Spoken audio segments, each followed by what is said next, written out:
Big boss fame Ashu Reddy సంఘటనకి సంబంధించి కొన్ని చీకటి కోణాలు కూడా బయటకు వస్తున్నటువంటి పరిస్థితి. ఏదైతే ఇప్పటికే ఆ యొక్క లండన్ ఎన్ఆర్ఐ ఎవరైతే ధర్మేంద్ర రెడ్డి ఉన్నాడో అతని దగ్గర నుంచి దాదాపు 9 కోట్ల పై డబ్బులు వసూలు చేసినట్లు ధర్మేంద్ర రెడ్డి అయితే కేసు నమోదు చేశాడు. అయితే దానికి స్పందించి ఈరోజు అశు రెడ్డి వాళ్ళ నాన్నగారు మాట్లాడుతూ అసలు లావాదేవీలు ఏమీ జరగలేదని చెప్పేసి సమర్థించుకొస్తున్నటువంటి పరిస్థితి. మరి అయితే ఇదే అంశానికి సంబంధించి మరిన్ని విషయాలు తెలుసుకోవడానికి మనతో పాటు ఉన్నారు senior journalist doctor Kanakadurga Vadlamani గారు. మేడం నమస్కారం అండి. నమస్తే అండి. మేడం చూసుకుంటే అశు రెడ్డి ఇప్పుడు ఈ సోషల్ మీడియాలో కావచ్చు, మరో పక్క బిగ్ బాస్ వీటన్ని అనేక వాటిలో మంచి ప్లాట్ఫామ్స్లో బాగా సోషల్ మీడియా ఎప్పుడు యాక్టివ్గా ఉంటుంది. అయితే ఇప్పుడు అశు రెడ్డి సంచలనంగా మారింది సోషల్ మీడియాలో.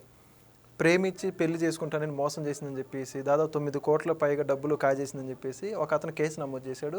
వీళ్ళేమో అసలుకి సంబంధం లేదు, అతనే ఇంకా విడాకులు అయ్యి ఉన్నాయి, అతనికి పరిస్థితి మాకు సంబంధం లేదు వీళ్ళు చెప్పుకుంటూ వస్తున్నారు. ఏమంటారు? ఇది అమ్మాయి చెప్పాలండి, ఎందుకంటే అమ్మాయి వైపే తప్పు కనిపిస్తోంది మనకి. కానీ నిజాలు పోలీసులు కూడా చెప్పాలి. ఇప్పుడు ఇంతవరకు అయితే తండ్రి చెప్పిన దానికి పోలీసులు పిలవడానికి సంబంధం కనిపించట్లేదు, అంటే పొంతన లేదు. తండ్రి ఏమో మా కూతురు అమాయకురాలు, వాళ్ళేమో పెళ్లి ప్రపోజల్ తెచ్చారు వాళ్ళ నాన్నగారు. ధర్మేంద్రకేమో ఆల్రెడీ విడాకులు అయ్యాయి, పెళ్ళయింది అతనికి ఆల్రెడీ. నేను అందుకని ఎటు చెప్పలేదు, నాంచాను అని అంటున్నాడు. నాంచాను అంటే ఈ డబ్బులు తీసుకోవడం కోసం వెయిట్ చేశాడా? అంతే కదా మనకు అనిపిస్తున్నది. అది అంటే బాగా డబ్బున్న పార్టీ వాళ్ళు. అతనేమంటున్నాడు, నేనేమో అప్పులు చేసి ఇచ్చాను, నేను అప్పుల బాధ తట్టుకోలేక నా డబ్బులు వెనక్కి ఇమ్మంటే, నువ్వు నన్ను డబ్బులు వెనక్కి అడిగినా, నువ్వు నన్ను పెళ్లి చేసుకోమన్నా నేను సూసైడ్ చేసుకుంటానని చెప్తోంది, బెదిరించింది. 2 నెలల క్రితమే వీళ్ళు కేసు పెట్టారు, ఇవాళ పెట్టలేదు. 2 నెలల క్రితమే వీళ్ళు కేసు పెట్టారు. ఎవరు? ధర్మేంద్ర ఫ్యామిలీ, వీళ్ళ కుటుంబం మీద. అతను ఏదో లెటర్ కూడా రిలీజ్ చేసినట్టున్నాడు. ఇవాళ పోలీసుల దగ్గర నుంచి మెసేజ్ వచ్చింది అశు రెడ్డికి, వాళ్ళ నాన్నగారికి. వీళ్ళు యాక్చువల్గా ఇవాళ ప్రెస్ మీట్ పెడదాం అనుకున్నారు హైదరాబాద్లో. ప్రెస్ మీట్ తర్వాత మీరు వచ్చి ముందు మాకు విచారణలో సహకరించాలి అని. అంటే వాళ్ళు మొత్తం ఎవిడెన్స్లు ఇచ్చారట. 6.31 కోట్లు ఈ అమ్మాయికి ఎట్లా ఆన్లైన్ ట్రాన్సాక్షన్ చేశారు, ఆ తర్వాత 93 లక్షలు క్రెడిట్ కార్డుది, తర్వాత మిగిలినది టికెట్స్ ఇవన్నీ కలిపి. సో ఈ మొత్తం వాళ్ళ దగ్గర వివరాలు ఉన్నాయి, పోలీసులకు ఇచ్చారు కేసులో. మరి 2 నెలలు పోలీసులు ఎందుకు తీసుకున్నారు? ఇదొక ప్రశ్న, అవునా? మరి 2 నెలల క్రితమే వాళ్ళు కేసు పెడితే ఇన్ని రోజులు ఎలా పట్టింది? మరి చచ్చిపోతానని బెదిరించిన మనిషి 2 నెలలుగా బాగానే ఉందిగా. ఇప్పుడు వాళ్ళ నాన్నగారు వచ్చి అమాయకురాలు నా కూతురు, వాళ్ళే అడిగారు, నేనే నాంచాను అని అండం ఎందుకు? వాళ్ళు మరి అసలు ఏమని ప్రెస్ మీట్ పెట్టాలనుకున్నారు? ఇవన్నీ ఆలోచించాల్సిన అంశాలు. మీకు అన్నీ కూడా అశు రెడ్డి వైపే వేళ్ళు చూపిస్తున్నాయి. అశు రెడ్డిని ఒకప్పుడు కొంచెం సమంతలా ఉంటుందనేవాళ్ళు కదా ఈ అమ్మాయిని.